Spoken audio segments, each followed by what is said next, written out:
হামলা কেন? জবাব চাই, জবাব চাই, জবাব চাই, জবাব চাই। ফিলিস্তিনে হামলা কেন? ফিলিস্তিনে হামলা কেন? ফিলিস্তিনে হামলা কেন?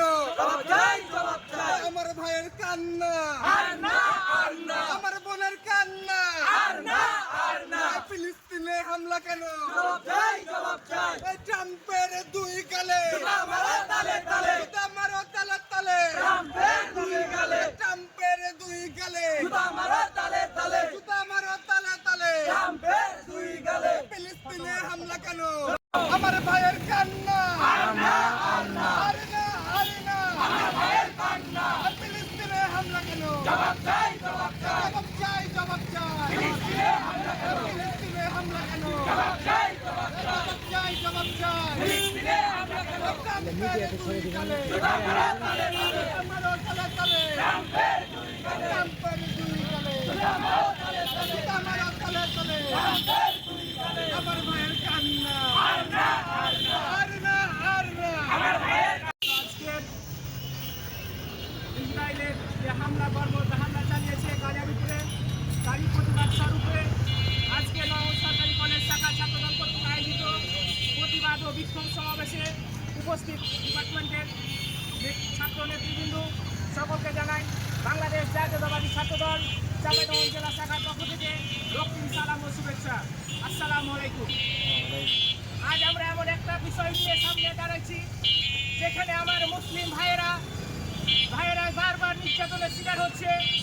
এই ইসরায়েল যেভাবে আমার গাজার ভাইদের ওপরে যেভাবে নৃশংস হামলা চালিয়েছে, তাদের কান্নায় সারা বিশ্ব যেখানে কম্বলিত হচ্ছে, সেইখানে আমরা জাতিসংঘকে ফলো করছি, তারা নীরবতা ভূমিকা পালন করছে। প্রতিবাদ এবং ঘৃণা জানাই।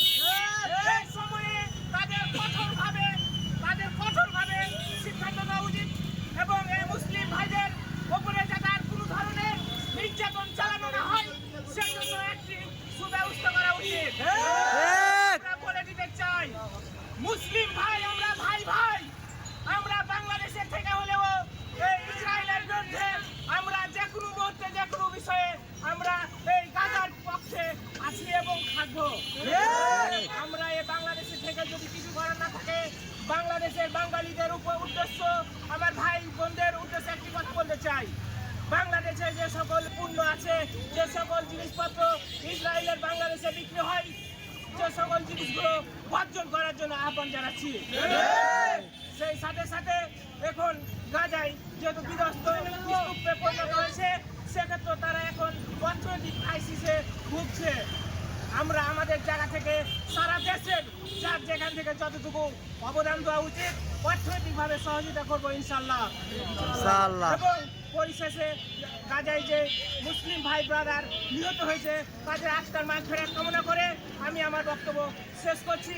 বাংলাদেশ জিন্দাবাদ, বাংলাদেশ জাতীয়তাবাদী ছাত্রদল জিন্দাবাদ, তারুণ্যের অহংকার জনাব তারেক রহমান জিন্দাবাদ, জিন্দাবাদ। আসসালামু আলাইকুম ওয়া রাহমাতুল্লাহ। আজকে